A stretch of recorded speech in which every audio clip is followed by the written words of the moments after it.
It's all well and good saying let's become property investors, build a property portfolio, create that income so we can sack the boss. However, there's a little bit that we forget about, and that's it requires cash to acquire property, significant amounts of cash. But if you're starting with very little of it, how is it you can create an income from property? Well, in this video, I want to share with you 3 strategies that you can use starting with little to no money.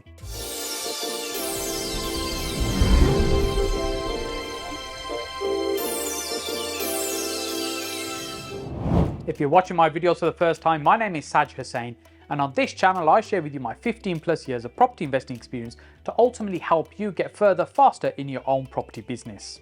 I didn't get started in property till my late 30s, and the reason I left it so late because my belief was that you need a significant amount of money to make money from property. It was only later that I realized actually you don't really need very much cash. Yes, it absolutely has if you're starting with funds, but you can actually do this with little to no money. Before I share the first strategy with you, make sure you watch this video all the way to the end because I'm going to share an additional bonus strategy with you, which is the one that I used to build my business when I started with zero. The first strategy is from the rent to rent family, namely rent to HMO. The concept of rent to rent is really taking a property that you control rather than purchase and acquire so that you can make more money from it renting out than you're paying the owner. Rent to rent is the concept of being able to take a property from an owner that you pay a monthly rent for, but then you re-let it on the open market but generate more income than you're paying the owner. That's the basic concept of rent to rent. When we're talking about rent to HMO, effectively what we're doing is having multiple occupants in that property, mostly those that are maybe not related to each other. So for example, not that different from a student house. Or in our case, what we tend to have is young professionals, people that are graduated from university but still like the idea of living with other people. So people sharing a house. Now let's look at how the numbers would work. So you rent a property, say it's a 4-bedroom house with a couple of reception rooms, you pay the landlord £1,000 a month. Then you re-let those rooms, let's say you're re-letting them at £500 each, so now you've got 6 rooms generating for you £3,000 a month.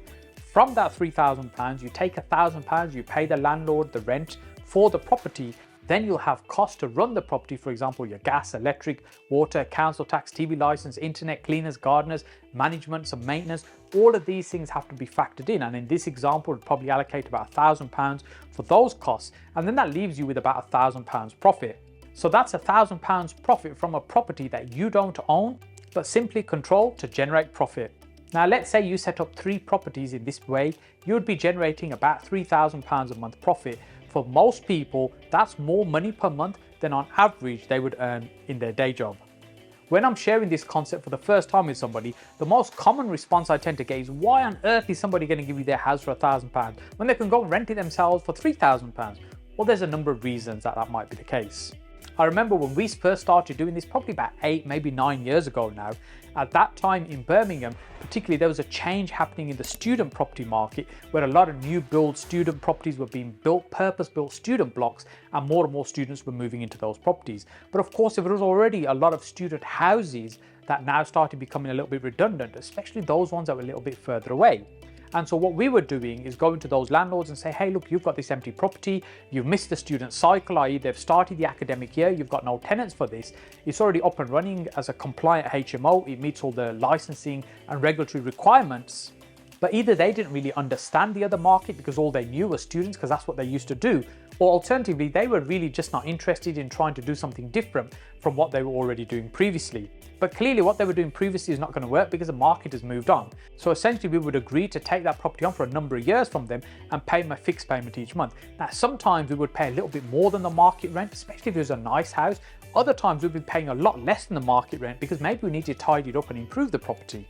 But either way, what we were taking it and just repurposing it to a different audience, our young working people who still want to live in that location because they weren't too concerned about the university, the transport links were good, and it really worked well for them. And that was essentially how we got started in the rent to HMO model. Now there's various variations of this. For example, you could have just say 3 or 4 people living together. My preference is 6 because I think 6 is the magic number where it can be really profitable without the house getting too big and then becoming challenging to manage because there's so many people living in one property together that not necessarily know each other. Now, it may be in your town or city that it may be more difficult to get these type of student properties, but there's so many regular properties that you could take and convert. Yes, you need to get them up to specification in terms of being suitable to be operated as a HMO, but that's not difficult to do.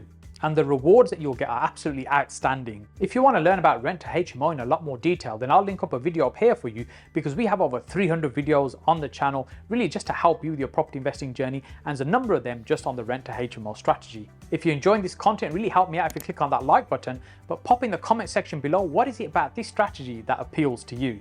Staying with the rent to rent concept, strategy number 2 is rent to serviced accommodation. Serviced accommodation is really about providing short stay accommodation. Very much like, for example, at a hotel, people might go and stay a few days, a week, but they're not going to be living there for 2 years in a hotel. Not most normal people anyway. This strategy has really grown in popularity, with websites such as Airbnb and Booking.com becoming busier and busier, and more people using this model when they're staying away rather than going booking a hotel. What they're doing is maybe using a website like this to book in somewhere to stay. Let's say you have an apartment that you rent from the owner at £1,000 a month, and then you make the rooms available on a nightly rate of £100. Say over a month, that's about £3,000. Now you're going to have your utility costs again, gas, electric, water, heating, council tax, cleaners, gardeners. All these are the same costs that you will have as you would in a HMO. So let's say that's £800. So in this example, you're left with about £1,200.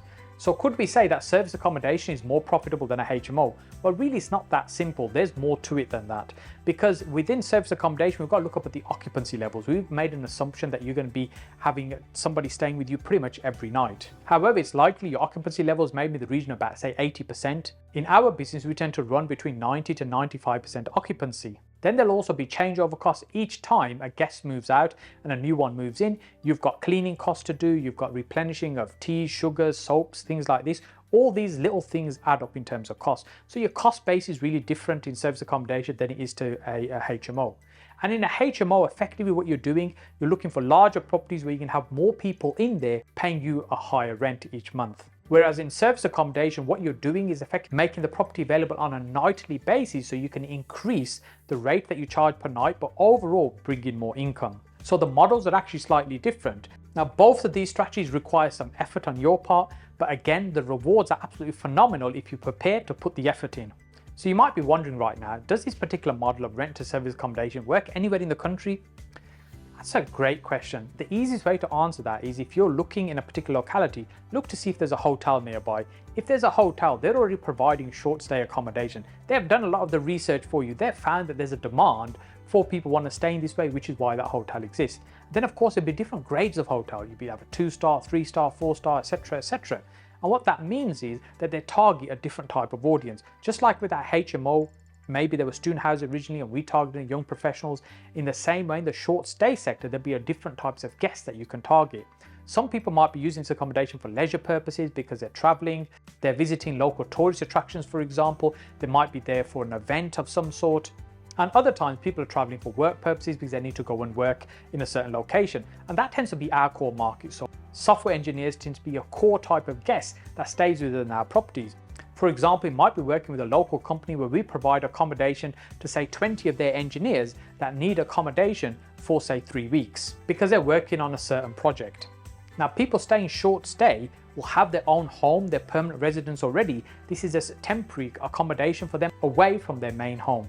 If you want to learn about service accommodation in more detail, then we'll link up a video up here for you to watch afterwards. If you're interested in building businesses that are scalable, that you can build to significant amounts of income, then both of these strategies work really well, rent to HMO and rent to service accommodation, because it's the systems and processes that allow you to have the scale. Now here's the thing, you've got to be good at doing this, and the only way you'll ever know if you are, if you get started. Both the strategies we've been talking about does require one core skill, and that's your ability to be able to get out there and find these deals, or what we call sourcing. And this leads me on nicely into strategy number 3, and that's finding deals. Some people refer to this as sourcing deals, but essentially what you're doing is using your ability to be able to find very good property opportunities that either you can benefit from yourself, or you can sell the opportunity to somebody else and charge them a fee. So using the very first example we talked about in this video, where you've got rent to HMO that's generating £1,000 a month, if you found a deal like that, you don't have to get it up and running, but if you just found the opportunity, but you didn't actually want to do the deal yourself, do you think you could find somebody to pay you some money to take that deal from you? Absolutely you could, because they'll have a property that they set up and run that's going to generate £1,000 a month, £12,000 a year. But let's say with some additional costs, let's say only £10,000 a year, and let's say they've got that deal for 5 years. Let's say they've got it on a 5-year arrangement. That means they're generating £50,000 from a single property that they don't own. Is that worth something? Of course it is, and people will pay you handsomely for you to find the deals like that for them. So although we're talking about this strategy last as strategy number 3, you really need to master this strategy, because this is the one that's going to help you support either strategy number 1 or strategy number 2, or you just focus on number 3 and sell those deals to other people. What can you charge? Well, let's say we use that example of £1,000 a month that's generating. You could charge 2, 3, 4, maybe even £5,000 to somebody else for them to take on that deal from you. So in sourcing, you need to understand where the opportunity is. If you find a property, how is somebody else going to financially benefit from that particular property deal? That could be some kind of rent to rent, it could be some kind of land deal, it could be a flip project, for example. Whatever it is, you need to be able to assess how you can make money from that, so you can present that to somebody else, and hence somebody will pay you for that particular opportunity. Over the years, we've sourced deals for other people, and we work with sourcers who have found deals for us, because we're not going to find every opportunity out there. So yes, we're out there looking for deals we want to take on ourselves, deals we might sell to other people. Right now, we're not actively sourcing for other people because we're focusing on finding good deals for ourselves. But we still work with other people, find deals and bring those deals to us. And I've paid 10, 15, 20,000 pounds for deals that will be brought to me by other people. And sometimes people, that's crazy. You're paying 10,000 pounds for a deal that somebody else is bringing to you. Yes, but I'm probably making more than £100,000 from that deal. So why would I not pay £10,000? In the same way, we've charged thousands of pounds for deals that we've sourced for other people, because they're going to go on to make significant amount of money. Just an example, a deal I gave earlier on, that rent to HMO, where someone's going to be generating probably £50,000. Yes, you can charge a fair fee that will work for them and also work for you as well. As a thank you for watching this far, what I want to do is share with you the strategy that really worked for me when I started in property. When I started in property, I started with literally no money. I was absolutely broke. So I can understand that you're still here watching this video. And yes, over the years, we used rent to service accommodation, rent to HMO, sourcing. We've used all these strategies and they've all worked really well for us. And some we continue to do right now. However, the one thing that made the biggest difference was getting my hands on actual property that we could purchase. But the blockage was the money. And this strategy is what made the biggest difference in getting that breakthrough. And that was starting to work with private individuals in terms of their money. So other people's money, and understanding how to attract other people's money into deals meant that we could now start buying property. So yes, the control strategy is absolutely fantastic, but ultimately where you want to get to is be in a position where people want to invest with you. And if you want to learn more about how to attract investment into your property deals, then make sure you watch this video that I'll link up here for you. Deal sourcing can be a phenomenal way of building up a cash flow. However, there's many mistakes people make as well. If you want to avoid the key mistakes, then make sure you watch this video that I'm going to link up for you up here on how to avoid the key mistakes most people make when it comes to sourcing property. If you've enjoyed this video, then make sure you click on my face over here to subscribe to the channel. And then what to do is go and watch this video over here, which explains the 18-year property cycle, so you can work out where we are right now, so you know what type of strategy is going to work best for you.